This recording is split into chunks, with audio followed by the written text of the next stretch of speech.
ଶିକ୍ଷକଙ୍କ ବଦଳି ପ୍ରତିବାଦରେ 3 ଦିନ ଧରି ଧାରଣା ରାଜପଥ ଅବରୋଧ ଚେତାବନୀ ଶିକ୍ଷୟିତ୍ରୀଙ୍କ ବଦଳିକୁ ନେଇ ତୀବ୍ର ପ୍ରତିବାଦ ବାଲେଶ୍ୱର ଜିଲ୍ଲା ଖଇରା ବ୍ଲକ ପାଣିସାଉଳି ଗ୍ରାମର ଦର୍ଶନ ଚରଣ ଉଚ୍ଚ ପ୍ରାଥମିକ ବିଦ୍ୟାଳୟରେ ଗତ 3 ଦିନ ଧରି ଛାତ୍ରଛାତ୍ରୀ ଓ ଅଭିଭାବକମାନେ ଧାରଣାରେ ବସିଛନ୍ତି। ବିଦ୍ୟାଳୟରେ କାର୍ଯ୍ୟରତ ଜଣେ ବିଏଡ୍ ଶିକ୍ଷୟିତ୍ରୀଙ୍କୁ ଅନ୍ୟତ୍ର ବଦଳି କରାଯାଇଥିବାରୁ ଛାତ୍ରଛାତ୍ରୀ ଓ ଅଭିଭାବକମାନେ ଏହାକୁ ବିରୋଧ କରିଛନ୍ତି।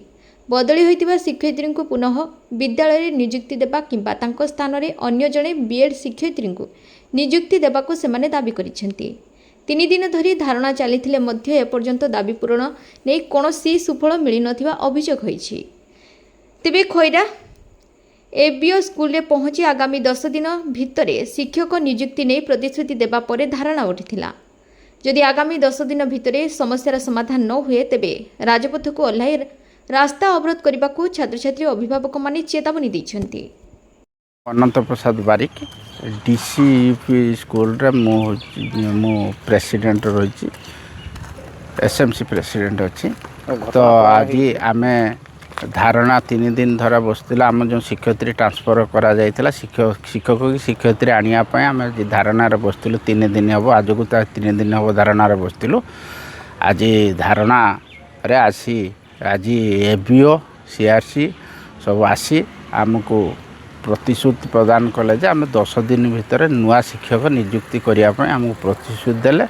ପ୍ରତିଶ୍ରୁତି ଦେବାରୁ ଆଜି ଆମେ ଧାରଣାସ୍ଥଳରୁ ଉଠିଛୁ। ଯଦି 10 ଦିନ ଭିତରେ ସେମାନେ ପ୍ରତିଶ୍ରୁତି ପାଳନ କରନ୍ତି ତାହେଲେ ଆମେ ବିଓ ଅଫିସ୍ ଘେରାଉ କରିବୁ, ଡିଓ ଅଫିସ୍ ଘେରାଉ କରିବୁ। ଯଦି ନ ହୁଏ ଆମେ ଲାଷ୍ଟକୁ ଟିସି ନେଇକି ପିଲାଙ୍କୁ ଅନ୍ୟତ୍ର ପାଠ ପଢ଼େଇବୁ। କ'ଣ ଅସୁବିଧା ହେଇଛି?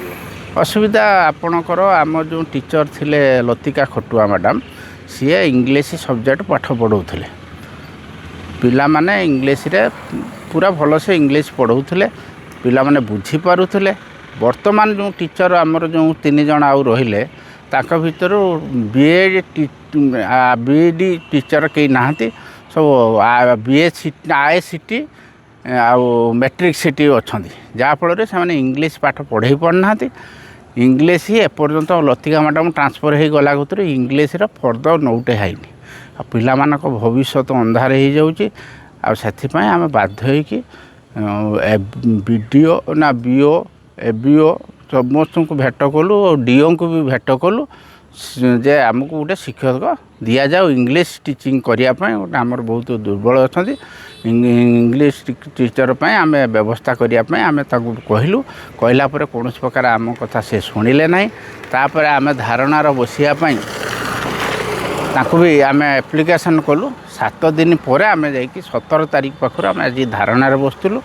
ଆଜି 17 ତାରିଖ 18 ତାରିଖ କେହି ଶୁଣିଲେ ନାହିଁ। ଆଜି 19 ତାରିଖ ଦିନ ବିଓ ପଠାଇଥିଲେ ବୋଧେ ବିଓଙ୍କୁ ଆଉ ପ୍ଲସ୍ ସିଆର୍ସିକି ଆସିଥିଲେ। ସେମାନେ ପ୍ରତିଶ୍ରୁତି ଦେଇଗଲେ ଯେ 10 ଦିନ ଭିତରେ ଆମକୁ ନୂଆ ଶିକ୍ଷକ ନିଯୁକ୍ତି କରିବେ।